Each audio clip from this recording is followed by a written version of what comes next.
especially the days we live in and even physically, everything we are experiencing. Thank you, Lord, for the privilege to share and minister your word this morning. We're going to talk about something that is very close to my own heart, and I'm sure that all of you have experienced the importance of this. We just want to emphasize it again this morning. I'm going to talk to you about the power of covenant community, as you can see the screen on at my back.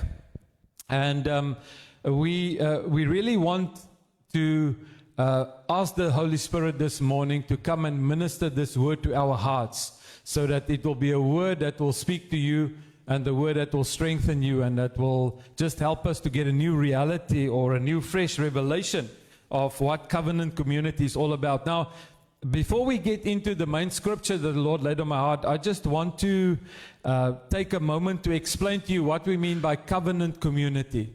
Wat bedoel ons met 'n verbondsgemeenskap in Afrikaans, verbondsgemeenskap? What do we mean by covenant community? So, we read in Hebrews 9, verse 12 and 15, the following. This is speaking about Jesus, and it says, He entered the most holy place once for all by His own blood, thus obtaining eternal redemption. For this reason, Christ is the mediator of a new covenant. Okay, so because of by his blood, because of the blood of Jesus, the Lamb of God that was slain, He purchased our salvation, He obtained eternal redemption, and He became the mediator of a new covenant. Dis die bloed van die nuwe verbond. Wanneer ons die nagmaal gebruik, ook praat ons van die bloed van die nuwe verbond, the blood of the new covenant. So this blood of Jesus brought us into a new covenant relationship with God. But because we have all been redeemed by the same blood, almal van ons is verlos deur die bloed van Jesus, dieselfde bloed. We redeemed by the same blood. The Bible tells us in Galatians 3:28 that you are all one in Christ Jesus. We are one in Christ Jesus, which means that this covenant with God through the blood of Jesus also brings us into a new relationship with one another. And that is the covenant relationship we're talking about. So through the blood of Jesus, we also are in a covenant relationship with one another, and we call that a covenant community. So, the design of the cross, I might have used this illustration before here, I'm not sure, but the design of the cross illustrates for me these two dimensions of the covenant relationship. Because if you think about the cross, it's got a vertical beam and a horizontal beam, right? So the vertical beam speaks of our reconciliation with God through the blood of Jesus. And the horizontal beam speaks about the relationship with one another. So it's a reconciliation with God, relationship with God, but by that blood we're also in a relationship with one another. So ons is in verhouding met God, die kruis wys dit, en ook met mekaar, horisontaal en vertikaal. Dis die krag van the power of the new covenant in Christ Jesus. Now, it's very interesting when Paul speaks to the Corinthian church. That's now in 1 Corinthians 11. Paul speaks to the Corinthian church about the communion. And of course, the communion is the new covenant meal, right? So when we take the communion, what we are doing is we're celebrating the new covenant. Dis ons verbondsmaaltyd. Ons met die nagmaal wat ons gebruik, verklaar ons hierdie verhouding met God, verhouding met mekaar, our new covenant community. So Paul highlights these two relationships aspects. When he speaks now, when the Apostle Paul now speaks to this communion or to the Corinthian church, he's now giving them information or quite a lot of pointers in 1 Corinthians 11 about how they should take the communion meal. And he highlights this relationship with God and one another. So one of the things, we're not going to read it, but you can read it on your own. But one of the things Paul explains to them is when we take the Lord's Supper, we are doing it in remembrance of Him, and we are also doing it in a proclamation of our Savior and of what He has done. Those are the two words Paul uses when he describes, we're using the covenant, the new covenant meal, the communion meal. He says, remember when we do this, we are doing it remembrance. Ons onthou dit wat Jesus vir ons gedoen het. We remember what he has done for us. But then also, it's a proclamation. It's a remembrance and a proclamation. We are proclaiming what Jesus accomplished. We are proclaiming that blood of the new covenant. It has power, as we sang this morning. Break every chain. It breaks every chain. We are declaring his body was broken that we can be made whole. So there's a proclamation that comes.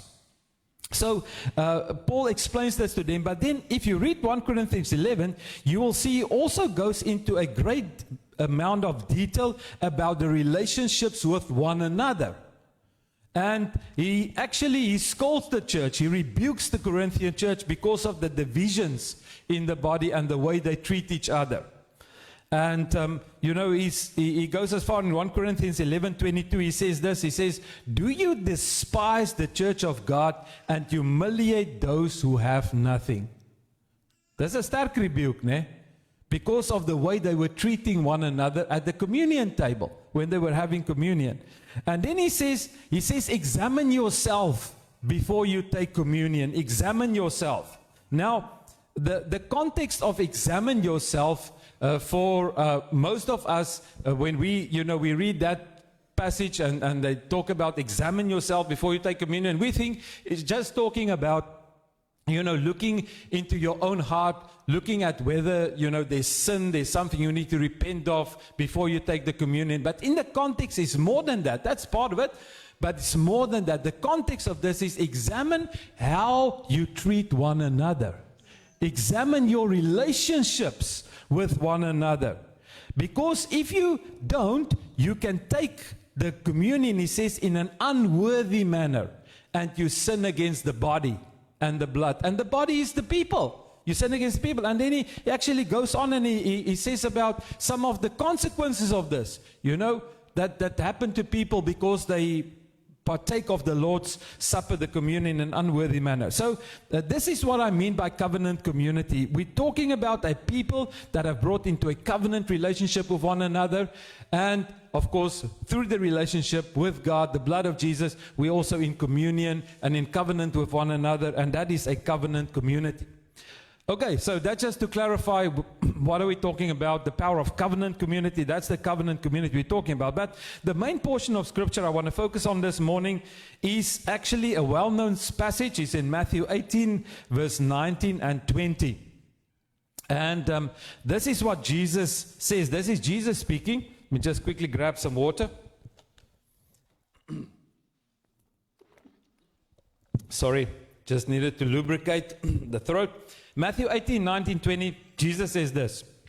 Again, I truly tell you that if two of you on earth agree about anything they ask for, it will be done for them by my Father in heaven. Verse 20, for where two or three gather in my name, there am I with them. Nou, julle het almal seker al hierdie versie gehoor en gebruik, né? This is a very well-known verse. Usually, when we use verse 20, is, when we come at a meeting and there are not many believers together. It's a smaller group of people that came to the meeting. They will say, but, that's fine because Jesus said, where two or three gather in my name, there I am in their midst. And that is a dimension, of course, of truth that applies. That's okay to say that because that's true. But there's something far, far deeper and more powerful in this statement, this passage. Hierdie twee versies is baie powerful. It even opened up for me on a new level when I studied this. And this is what we want to understand this morning. Jesus here is primarily talking about the power of covenant community. This is what this passage is primarily about. It's about the power of a covenant community. And I want us to grab this revelation this morning. When Jesus uses this phrase in verse 20, he says, they gather in my name. That's a key. We mustn't miss that. He's not just gathering. So he's not referring here to a general casual fellowship gathering or friendship, or we get together for a braai, and watch the Springboks play, that kind of thing. Now, that's good. I'm not saying that's not important in the body. The friendship and fellowship on that level is great and it's important. But what I'm saying is that when Jesus speaks here about gathering in my name, he's referring to something far bigger, because what he's saying is the purpose for which that meeting is called to gather in his name is so that we can appropriate what his name represents. We can make it our own, that which the name of Jesus represents, and everything that he has made available to us in his name. And then also it means tapping into the blessings of our new covenant inheritance in Christ. So dit is baie dieper as net by mekaar kom, ons kom by mekaar in sy naam. So ons trek van alles wat Jesus se naam verteenwoordig. Ons trek van daai nuwe verbond erfenis wat ons in sy naam ontvang het. When we come together as a covenant community. So that's the first thing I think is very important to understand what it means when he says we gather in his name. Let me just bring in a side note, because I think it's relevant and it's important to understand this while we are talking about in his name. And you don't have to pay extra for this. It's just, extra information. But what Jesus says here is, what we need to understand is, why do we use the name of Jesus when we pray? Why do we pray in the name of Jesus? And what I want you to understand this morning is that God's power is not released through the name of Jesus in and of itself. Listen carefully, ek wil nou nie julle moet die mekaar word nie, maar luister nou baie mooi. The power of God is not released just because of using the name of Jesus in and of itself. Okay? In other words, we can put it in another way. We can say the name of Jesus is not a magic formula, where you just say the name Jesus and then something magical happens. Like open sesame, boom, daar gaan die hek oop. No, it's not a magic formula. If that were the case, if the name of Jesus was just a magic formula, just say the name Jesus, then for starters, we should not use the name Jesus, because that was not his name. When the angel came to his mother Mary to tell her what his name would be, he was speaking to her in Hebrew, because she was Hebrew, right? Hy het nie Engels met haar gepraat of Afrikaans nie. He spoke to her in Hebrew. And he said to her, his name shall be Yeshua. Yeshua. That was the name, the Hebrew name of Jesus. So if the name itself is a magic formula, we mustn't pray in the name of Jesus, we must pray in the name of Yeshua. Many people do that anyway, but that's not the point. So what I want you to understand, or even, if you are Korean, you might use the name Yesunim, because we were there. We know they pray in the name of Yesunim. And different countries derive different names from the name of Yeshua that they use. But that is completely okay to use these various forms of the name of Jesus, because, listen carefully, the power of God is released through what his name represents. Through what his name represents. It represents who Jesus is and everything that he has accomplished. And this is what we appropriate by faith when we use the name of Jesus. Do you understand what I'm saying? So the name of Jesus is not just the name itself, it's about what his name represents. Who he is. Everything that he is represented by his name. And everything that he does, that he did on the cross, everything he accomplished, that is what we are appropriating by faith when we decree or when we ask something in the name of Jesus. Okay, so let me just elaborate a bit more. So let me just say it more clear, so we're on the same page here.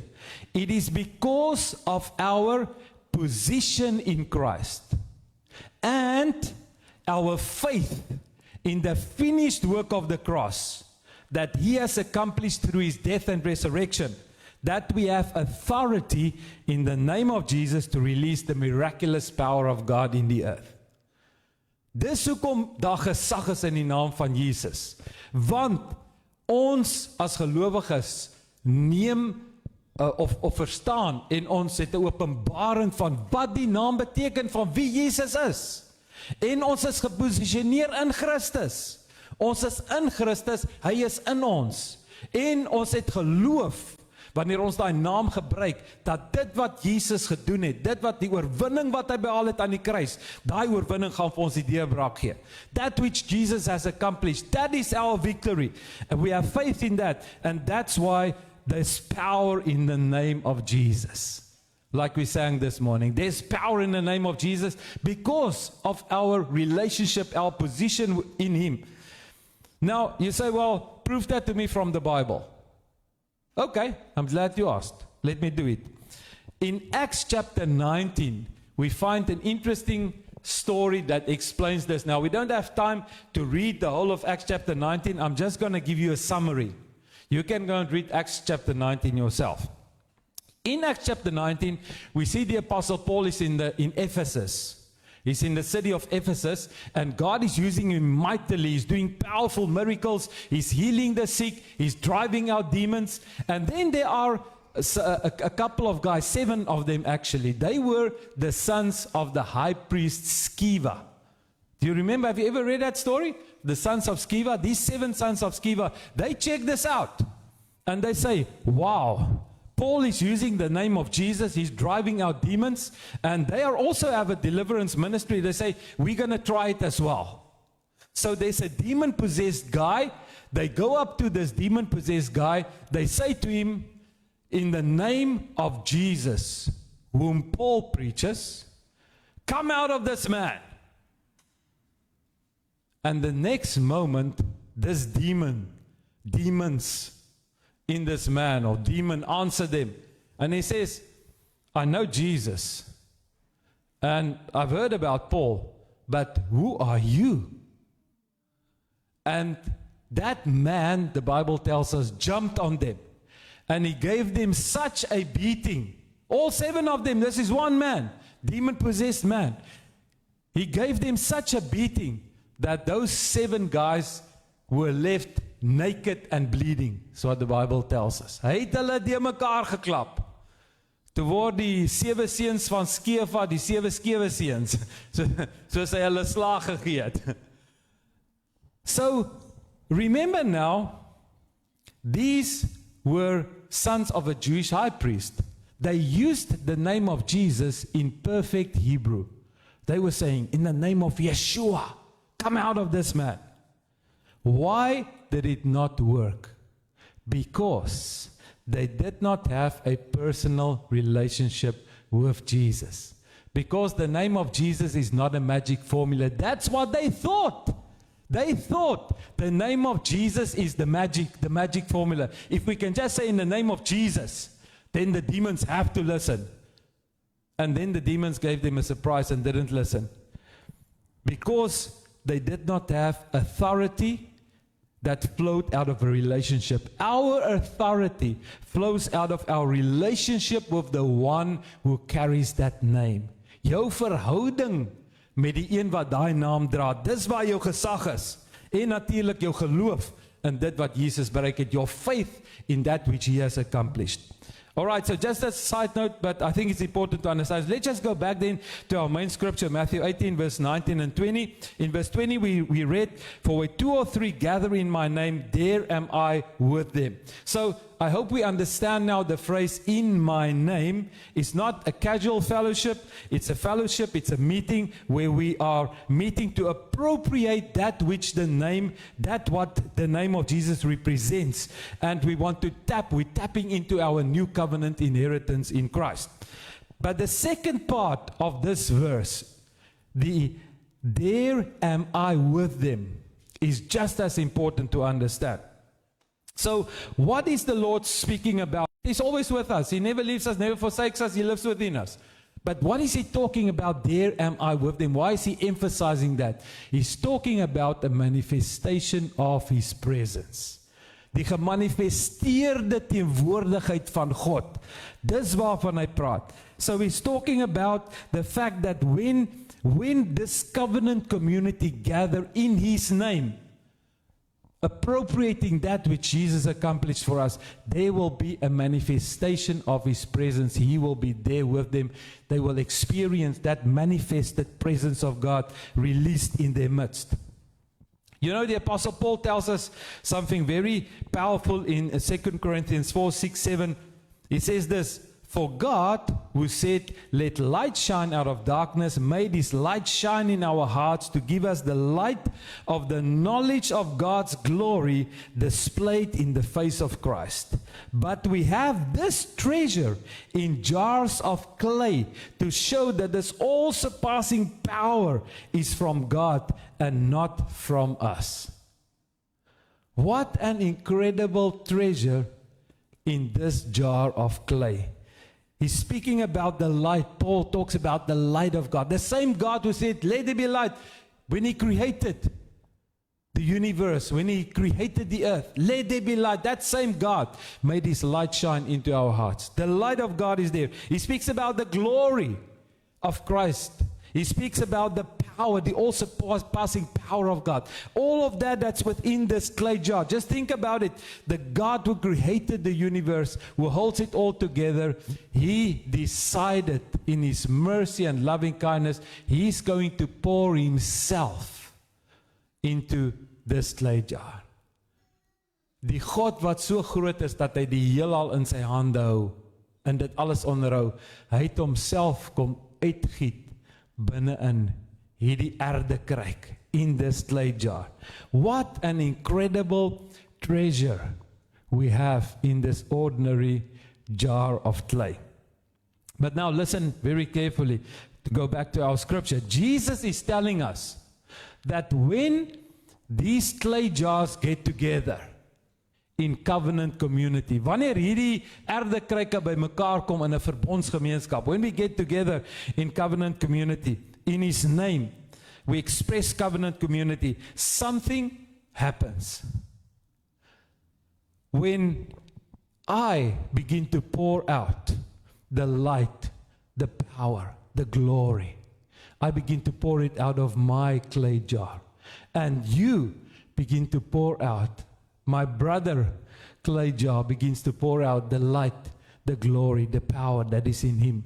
And my sister clay jar begins to pour out the light, the glory, the power that is in her. Power! Boom!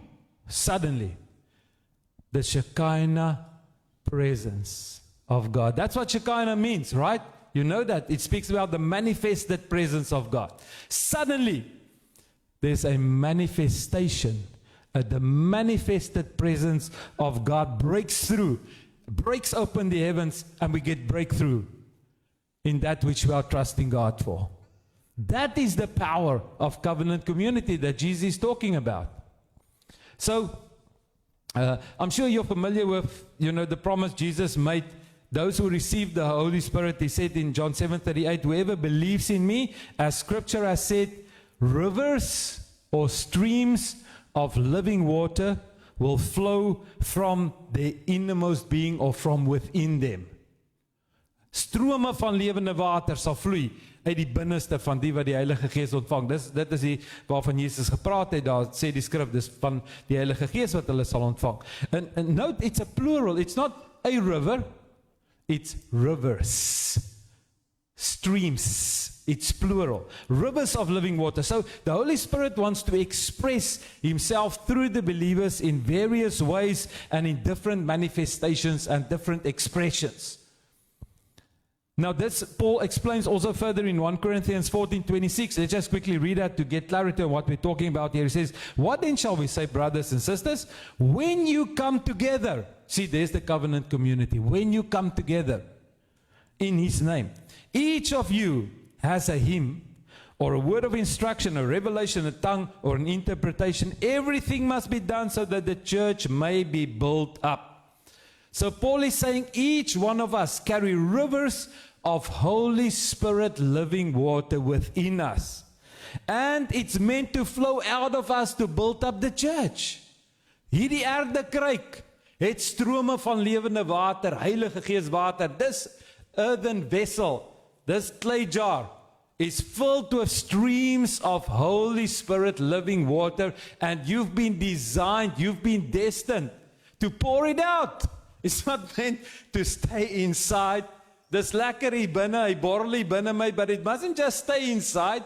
It's meant to pour out. That's what you were destined. That's what it means to be part of a covenant community. God wants to use you to pour it out. And it's different. Each one of us carry this, and it's various flows at various times. That's why it's rivers. You know, sometimes it will be a hymn. That's what Paul said, a word of instruction, an interpretation. It speaks about the prophetic that will happen. Even if you read chapter 12 of 1 Corinthians, even miraculous powers. That's part of the streams of the Holy Spirit life that's in us. And that's what we need to pour out. Now, I really believe that this is my full conviction, that we are entering a season in the church where there will be a faceless revival. It's the season of faceless revivals. What do I mean by faceless revival? I mean, it's revivals where ordinary, let's call them ordinary people, like you and me, communities of God will begin to tap into the power of covenant community, and the miraculous power of God will begin to be released more and more. We already see some of it, but I'm talking about big scale, on big scale, where we really see people supernaturally healed, people supernaturally delivered, people experiencing breakthroughs in their lives that they didn't ever expect even, because of the power of the covenant community that comes together. And that saints will no longer need to go to special, healing or prophetic services to get a breakthrough. Now, I'm not saying God cannot use larger gatherings and, anointed people in the fivefold ministry. But what I'm saying, there has to be a shift in the time we live in, towards the power of God released within covenant communities. Because we are trusting God for a mighty end-time harvest to come in. And that harvest is going to come in when covenant communities like this, like Shekinah, is allowing that power of that covenant community to release the power of God into the world around them. Even as they tap into that power of God, they're going to draw in people that's going to be touched, that's going to be healed, that's going to be restored in their walk with God, in their relationship, in their finances, in whatever area of breakthrough they need. And that is the way we're going to reach the world, because the power of the covenant community begins to reach out, light begins to shine, life begins to flow into a lost and a dying world. This is my absolute conviction, that this is the time of the faceless revival. Not the man with the power for the hour. God will still use them, but it's going to shift to the ordinary covenant communities that's going to tap into that. Now listen, this is one of the things the Lord told me as I prepared for this.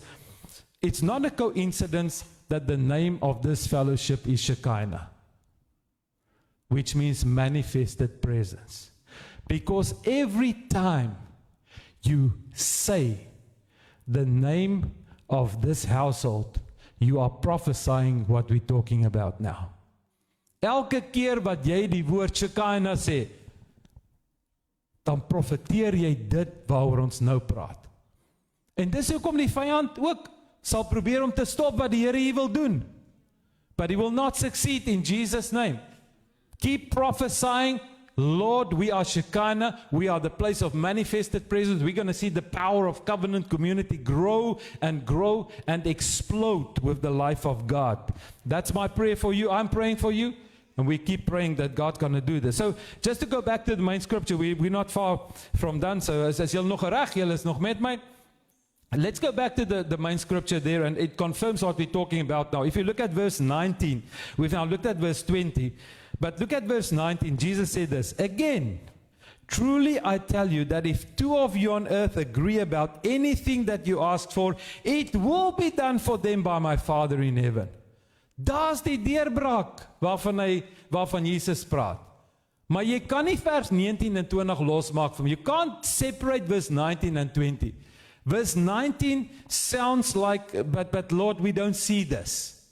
I mean, did you ever read Matthew 18 verse 19 and think, but why do we not see this? Jesus promises. He says, I tell you, truly I tell you. When Jesus says, truly I tell you, voorwaar ek sê vir jou, he's making a strong point. He's saying, you don't have to even doubt this. That if two of you on earth agree about anything they ask for, it will be done by my Father in heaven. Why do we not see more of the reality of that? Because surely you've prayed together with believers and you've not seen the breakthroughs. Maybe it's delayed, that also sometimes happen. Maybe there's some warfare that's also, but we need to see more of this happen. Do you agree? It's because we separate verse 19 and 20. Because verse 20 gives the key. It's talking about the power of covenant community, the gathering in my name.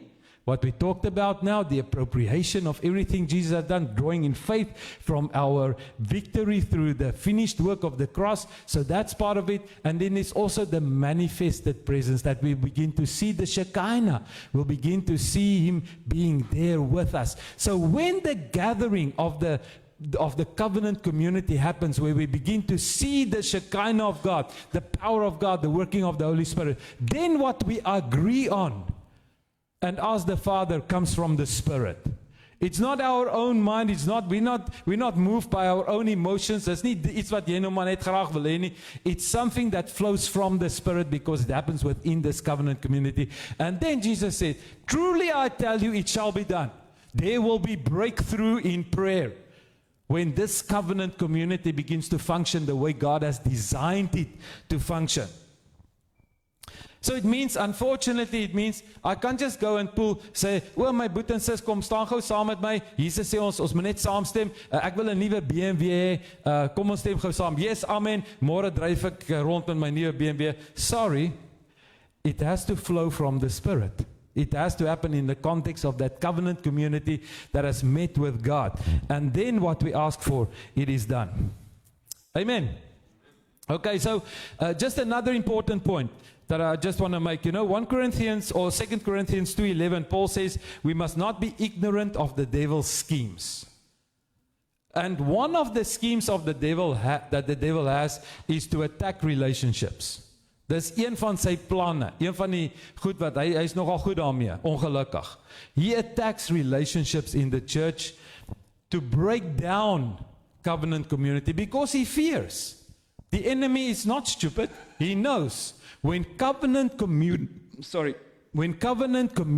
happens, power of God is released. We're going to see those things where we come in agreement and the Father does it for us. He doesn't want the church to come into that level of victory, so he attacks the relationships to break covenant community. Sadly, we see that many believers withdraw from the church because they get hurt in relationships. Julle dit al gesien? Baie mense onttrek uit die kerk uit want hulle word seer gemaak in verhoudinge.